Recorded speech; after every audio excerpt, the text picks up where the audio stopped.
This is your elect brake here. So this is your brake controller. You can control your brakes through your phone. So what you have to do is you have to download an app called Elect Brake off the Google Play Store, and then you can connect to that via Bluetooth. Moving on from there, you get your gas bottles. You get 2 gas bottles, 9 kilos each, and then you've got a little selector up in here to select which gas bottle you want to use. So when this one goes empty, you'd flick that little lever over to the other one and then flick that on. So the little tail piece points at the one you want on, eh? Yep, that's the one. Sweet. Then over on the side here, you've got a mains water inlet.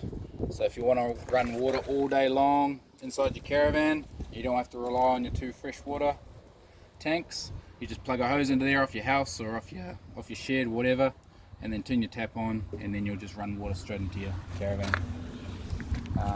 That one there is supplied from your 12-volt pump inside your caravan, sucking straight out of your freshwater tanks. So if your water tanks are empty, the quickest way to prime them is turn your pump on, open this one, and it'll displace all the oxygen out of all the air out of the line. And then moving on here, you've got 100 litre grey water tank, and then if you want to drain that one, just take that off, open that, and all your grey water will pour out of there. You've got a 3 metre grey water hose as well that you can attach to that unit there, and then you can actually dump it out into a dump station or a garden, wherever you want to sort of dump it. There is a water level indicator inside that as well. Inside the caravan, it'll show you on your battery management system screen what level it's actually at. Do you want to do the toilet cassette while we're here? Toilet cassette, 19 litres. You'll probably get about 2 or 3 days out of it. Once it's full, it'll indicate on the toilet itself what level it's at, so it'll either say half full or full. To remove it, there's a little green lever in there. Push that one up, pull it out, and then from there, you can basically pull that off and then drain it out into a dump station. You can also give it a good rinse out if you want to as well, by sliding the green cover over and then opening up the slide, and then you can get inside there with a hose and give it a real good rinse out as well. And that little button's an air vent when you're tipping it out, so it doesn't gurgle away at you.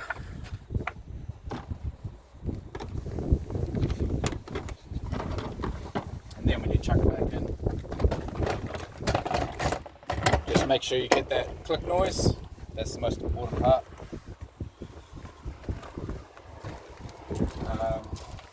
Water fillers, so that's filling up your 2 freshwater tanks.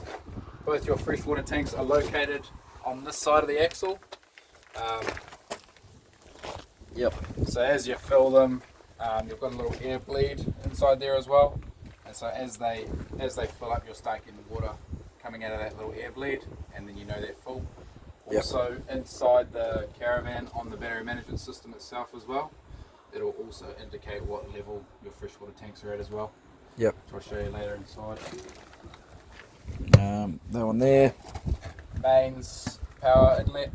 So if you want to run your caravan on 240, we supply a 25 metre power lead. You'll plug it into there, and then you can then plug it into a power source, your house, or a campsite. It's sometimes got power sources there as well. Yep. And the cap to that lid actually goes down inside there and locks in place. And to release it, push down on that little blue one. Hot water cylinder, yeah, go for it. Hot water cylinder, so it's a 2-way unit, so you can either run it off mains power when you're plugged in here, or you can run it off gas. So just got to make sure your gas is on over there, and then inside your battery management system cupboard there's a little switch which we'll show you later on. You've got to flick that down to gas, and this unit will just change over and start heating your water off your gas. Stabiliser leg. Yep, stabilisers down here. So just a matter of pulling that lever out there, dropping it down, sort of have it in a few different positions. positions depending on the terrain. In this case we'll have it straight down. There's a tool inside your tunnel boot that you can slip onto there, and then it's a matter of winding them up and down from there. I can't let you do it because they're tight, and then that'll just wind down straight into the ground. So just make sure your caravan's dead level before you actually use these. These aren't for lifting your caravan, they're only for stabilising.